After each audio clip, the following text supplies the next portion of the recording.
आज हम पढ़ेंगे क्लास 10 से image formation of concave mirror.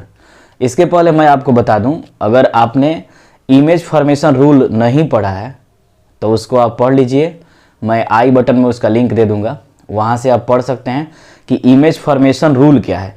अगर आप रूल नहीं समझ पाएंगे तो फिर आप इमेज फॉर्मेशन को नहीं समझ पाएंगे। तो पहले रूल जानना जरूरी है, चाहे वो कॉनकेव मिरर का हो चाहे वो कॉन्वेक्स मिरर का हो। तो सबसे पहले आप रूल को जानिए, उसके बाद ये आपको बेहतर समझ में आएगा। अगर आप रूल वाला वीडियो मेरा नहीं देखे हैं तो आई बटन से जाकर पहले उस वीडियो को देखिए, फिर इस इमेज फॉर्मेशन को आप बेहतर समझ पाएंगे। तो आइए देखते हैं। इसमें 6 केस होंगे, यानी कि 6 केस में इमेज फॉर्म होगा, मतलब ऑब्जेक्ट रखा जाएगा और ऑब्जेक्ट रखने के बाद इमेज बनेगा। उसका नेचर, साइज क्या होगा, ये सब हम बारी बारी से देखेंगे। तो सबसे पहले हम ऑब्जेक्ट का पोजीशन जान लेते हैं कि ऑब्जेक्ट का पोजीशन आखिर में कहाँ कहाँ होगा। तो जैसे ये कॉनकेव है,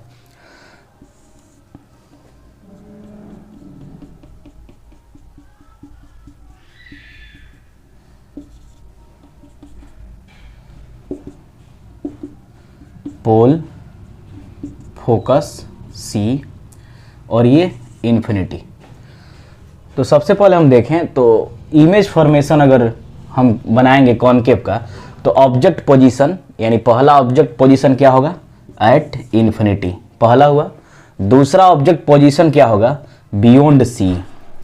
तीसरा ऑब्जेक्ट पोजीशन क्या होगा, एट सी। चौथा ऑब्जेक्ट पोजीशन क्या होगा, बिटवीन सी एंड एफ। पांचवा ऑब्जेक्ट पोजीशन एट एफ और छठा ऑब्जेक्ट पोजीशन क्या होगा, बिटवीन पी एंड एफ, यानी पी और एफ के बीच। इस तरह से 6 ऑब्जेक्ट के पोजीशन होंगे। हम बारी बारी से 6 केस में इसको पढ़ेंगे कि आखिर में कैसे ऑब्जेक्ट को हम इन्फिनिटी पे रखेंगे तो इमेज उसका कहाँ फॉर्म होगा, किस नेचर का होगा, उसका साइज क्या होगा। तो सबसे पहले हम देखेंगे एट इन्फिनिटी केस का, यानी कि केस होगा एट इन्फिनिटी, ऑब्जेक्ट का पोजीशन क्या होगा एट इन्फिनिटी। केस फर्स्ट हम देखेंगे।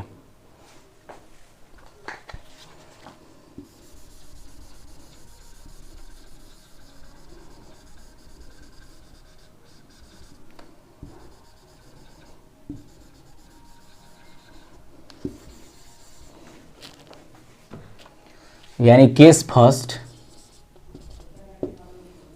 Object position at infinity.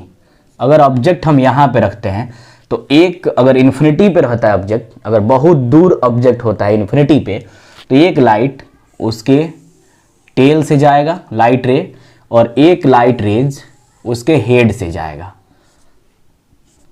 ऐसे जैसे ही रिफ्लेक्शन होगा तो यह कहां से निकलेगा, फोकस से, और ये नीचे वाला टेल वाला जो है ये भी रिफ्लेक्ट करके कहां से निकलेगा, फोकस से। अब हम एक चीज बता दें कि जहां पे 2 रे इंटरसेक्ट कर जाते हैं, जिस पॉइंट पे रिफ्लेक्शन के बाद, ध्यान रखना है कि रिफ्लेक्शन के बाद जिस पॉइंट पे 2 रे इंटरसेक्ट करेंगे उसी पॉइंट पे इमेज का पोजीशन होगा। तो यहां देखिए ऑब्जेक्ट पोजीशन एट इन्फिनिटी, तो एक लाइन पैरेलल गया प्रिंसिपल एक्सिस के, फोकस से निकल गया। दूसरा एक टेल से जाएगा, प्रिंसिपल एक्सिस के पैरेलल ही होगा और ये भी फोकस से निकलेगा, यानी कि इमेज हमारा कहां होगा, एट फोकस पे। तो इमेज पोजीशन क्या होगा, image position at focus, nature क्या होगा, रियल इन्वर्टेड, रियल इन्वर्टेड होगा। अब क्यों होगा रियल इन्वर्टेड, जब भी कॉनकेव मिरर में लेफ्ट में इमेज बनेगा तो उसको हम क्या बोलेंगे, रियल इन्वर्टेड। अगर वहीं बिहाइंड यानी पीछे राइट में मिरर के इमेज बनता तो उसको हम वर्चुअल इरेक्ट बोलेंगे, लेकिन यहां पे लेफ्ट में बन रहा है तो real inverted. Size highly diminished, highly diminished मतलब पॉइंट साइज का। इमेज कैसा होगा, पॉइंट साइज का होगा। यानी आइए फिर से देख लेते हैं, ऑब्जेक्ट पोजीशन क्या होगा, object position at infinity, image position क्या होगा, एट फोकस, नेचर क्या होगा, रियल इन्वर्टेड, साइज क्या होगा, हाईली डिमिनिश्ड पॉइंट साइज। अब हम दूसरा केस देखेंगे। सेकंड केस है ऑब्जेक्ट पोजीशन बियॉन्ड सी, मतलब सी से थोड़ा सा दूर रखना है, सी से परे, सी से दूर। तो हम क्या करेंगे, एक प्रिंसिपल एक्सिस के पैरेलल लाइट रेज भेजेंगे और फोकस से इंटरसेक्ट करता हुआ ये निकल जाएगा, फोकस से इंटरसेक्ट करता हुआ निकलेगा ऐसे, ठीक। अब एक हम फोकस से भेजेंगे, यानी कि हेड से ही एक लाइट रेज फोकस से जाएगा और यहां से इंटरसेक्ट करेगा, यानी कि यहां से रिफ्लेक्ट करेगा और ऐसे निकलेगा। तो जहां पे दो रे इंटरसेक्ट करता है, देखिए यहां पे दोनों रे आफ्टर रिफ्लेक्शन के बाद इंटरसेक्ट किया है, तो इमेज पोजीशन यहीं पे होगा। यानी कि इसको हम ए और बी डैश लिख लेते हैं, ए डैश बी डैश। ऑब्जेक्ट था ए और बी था, ऑब्जेक्ट क्या है, ए बी। तो इमेज हमारा कहां बना, सी और एफ के बीच, यानी ए डैश बी डैश, जहां पे दो लाइन इंटरसेक्ट करेंगे, यानी दो रे इंटरसेक्ट करेगा। तो यहां पे रिफ्लेक्शन के बाद यहां भी रिफ्लेक्शन हुआ, यहां भी रिफ्लेक्शन हुआ, दोनों रे यहीं पे इंटरसेक्ट कर रहे हैं। तो किसके बीच है, सी और एफ के बीच। तो image position between C and F, nature left में बन रहा है, रियल इन्वर्टेड होगा। साइज की अगर हम बात करें तो साइज क्या होगा इसका,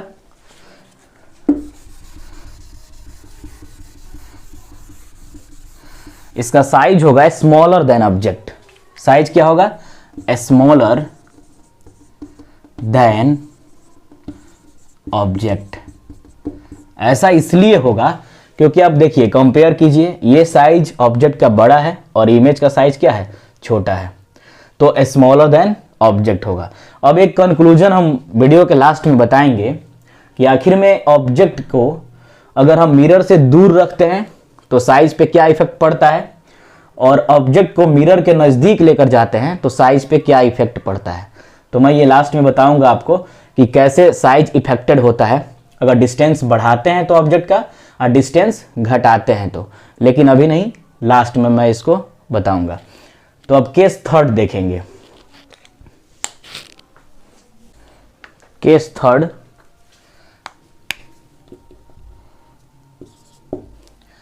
ऑब्जेक्ट पोजीशन। केस थर्ड हमने क्या बताया था, बियॉन्ड सी तो हो गया, लेकिन अब होगा ऑब्जेक्ट पोजीशन एट सी, यानी कि सेंटर ऑफ कर्वेचर पे। तो यहां से एक पैरेलल हम लाइट रेज को पास कराएंगे, फोकस से इंटरसेक्ट करता हुआ निकल जाएगा, फोकस से इंटरसेक्ट करता हुआ निकलेगा। अब एक हम फोकस से भेजते हैं या पोल से भी भेज सकते हैं, फोकस से या पोल से। तो अगर पोल से आप भेजते हैं तो आसान होगा, फिर यहां से इंटरसेक्ट करता हुआ ऐसे निकलेगा, यानी आफ्टर रिफ्लेक्शन के बाद पोल से ऐसे डायरेक्शन होगा। और यह कहां मिल रहा है, सी पे, यह कहां मिलेगा, सी पे मिलेगा। तो अगर हम ऑब्जेक्ट को सी पे रखते हैं, ए बी एक ऑब्जेक्ट है, तो ए डैश और बी डैश हमारा इमेज होगा। तो एक प्रिंसिपल एक्सिस के पैरेलल जाएगा और फोकस से निकलेगा, और दूसरा हम पोल पे भेजेंगे और रिफ्लेक्ट करके, अगर यहां से रिफ्लेक्ट करे तो थोड़ा सा नीचे होगा और ऐसे, ये सी हो गया, ये ए डैश और ये बी डैश, इस तरह से ये रिफ्लेक्ट करके सी पे ही मिलेगा। यानी कि दोनों रे कहां मिला है, सी पे इंटरसेक्ट किया है, यानी सी के सामने। तो हम देखें ऑब्जेक्ट पोजीशन क्या है, एट सी। इमेज पोजीशन ये भी क्या हो जाएगा, एट सी हो जाएगा। नेचर क्या होगा, लेफ्ट में बन रहा है तो रियल एंड इन्वर्टेड। और साइज क्या होगा, same size, same size as the object, यानी इसका साइज क्या हुआ, same size as the object. आपको याद रखना होगा कि जब भी हम सेंटर ऑफ कर्वेचर यानी सी पे रखते हैं तो इमेज कहां बनता है, सी पे ही बनता है। नेचर रियल इन्वर्टेड होता है। साइज क्या होता है, same size as the object होता है। और एक रे प्रिंसिपल एक्सिस के पैरेलल जाएगा, फोकस से निकलेगा, एक यहां पोल से आप रिफ्लेक्ट करा सकते हैं, और दोनों जहां पे मिलता है वहीं पे इमेज बनता है, दोनों जहां पे मिलता है वहीं पे इमेज बनता है, यानी कि सी पे इमेज बनेगा, ठीक, यानी कि सी पे इमेज बना। अब देखेंगे केस 4। केस 4 होगा ऑब्जेक्ट पोजीशन, यानी ऑब्जेक्ट पोजीशन अब कहाँ हो जाएगा, ये तो सी था, सी से हम सीख गए। अब object position between C and F, C और एफ के बीच, ये मेरा ऑब्जेक्ट है ए बी, एक प्रिंसिपल एक्सिस के पैरेलल फोकस से निकलेगा और एक हम पोल से भेज देते हैं, पोल से ये रे ऐसे आया, ये रे ऐसे जाएगा और पोल से निकलेगा ऐसे, यानी कि ये सी से दूर मिल रहा है, यानी कि बियॉन्ड सी मिल रहा है। देखिए एक प्रिंसिपल एक्सिस के पैरेलल गया, फोकस से निकल गया और एक पोल पे जाएगा और सेम एंगल से रिफ्लेक्ट करेगा, तो दोनों जहां पे मिलेगा वहीं पे इमेज पोजीशन होगा, यानी यहां पे ए डैश बी डैश, ये इमेज पोजीशन हुआ। लिख सकते हैं image position beyond C. Nature left में बन रहा है, रियल इन्वर्टेड होगा, और जब भी रियल होगा तो इन्वर्टेड होगा। साइज क्या होगा, लार्जर देन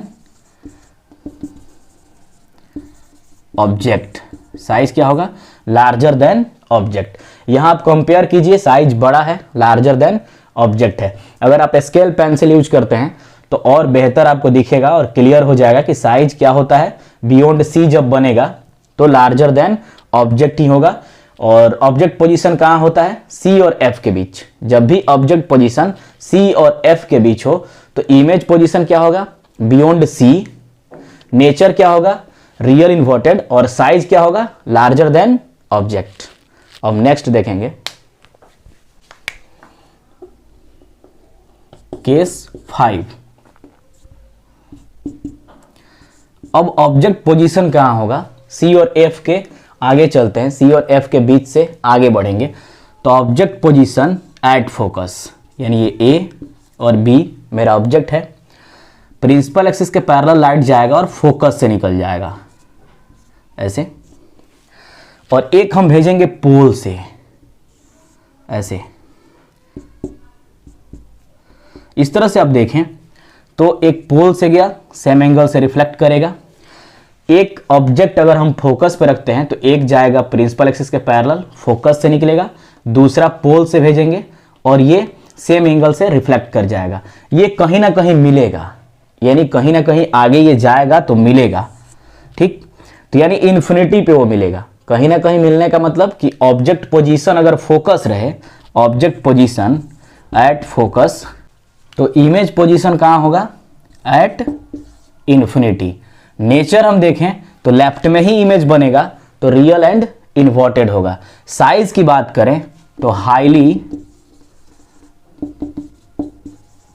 इनलार्ज्ड, मतलब अत्यधिक बड़ा बनेगा, हाईली इनलार्ज्ड बनेगा, यानी कि बहुत बड़ा बनेगा। अगर आप कंपेयर करें तो देखिए ये प्रिंसिपल एक्सिस अगर यहां बने तो ऑब्जेक्ट और इमेज का अगर कंपेयर करें तो इमेज काफी बड़ा होगा। इस तरह से हम लिख सकते हैं साइज क्या होगा, हाईली इनलार्ज्ड होगा। नेक्स्ट केस हम देखेंगे केस 6।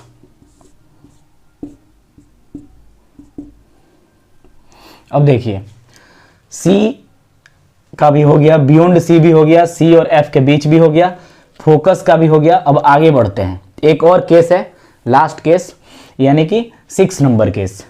अब यहां पे ऑब्जेक्ट पोजीशन क्या होगा, between P and F, P और एफ के बीच, यानी पोल और फोकस के बीच। तो यहां हम ऑब्जेक्ट अगर रखते हैं,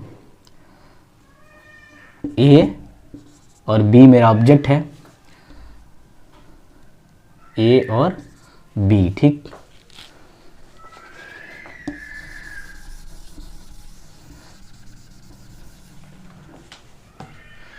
तो अगर हम यहां से एक प्रिंसिपल एक्सिस के पैरेलल ले जाते हैं तो फोकस से निकल जाएगा रिफ्लेक्ट करके, और एक अगर इसके हेड से ऐसे गया यानी आगे बढ़ा मिरर की तरफ, तो back to return same path होगा, यानी ये सीधा होगा, back to return same path, यानी कि रिटर्न हो जाएगा, ठीक। हेड से आगे बढ़ा है मिरर की तरफ तो रिटर्न हो जाएगा सी से सेम पाथ में, ऐसे ये दोनों रे निकल जाएंगे। तो ये दोनों पैरेलल ही जाएंगे, यानी ये कहीं इमेज नहीं फॉर्म करेंगे, दोनों इंटरसेक्ट ही नहीं करेंगे, तो इमेज बनेगा ही नहीं। इधर तो इमेज बनेगा नहीं, तो इसको कहीं ना कहीं हमको मिलाना होगा, क्योंकि इमेज बनना है और इमेज को बनाना है। तो हम यहाँ से डॉट डॉट से सीधे आगे बढ़ाते हैं, ये भी आगे बढ़ता है। इस तरह से एक पोजीशन मिलेगा हमको।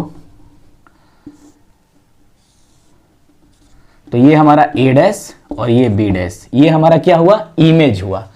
तो यानी कि जब भी हम पोल और फोकस के बीच में रखेंगे तो एक प्रिंसिपल एक्सिस के पैरेलल फोकस से निकल जाएगा और इसके हेड से मिरर की तरफ जाएगा और सी से निकल जाएगा। ये कभी मिलेगा नहीं, यानी दोनों पैरेलल आगे तक बढ़ेंगे तो कभी नहीं मिलेंगे।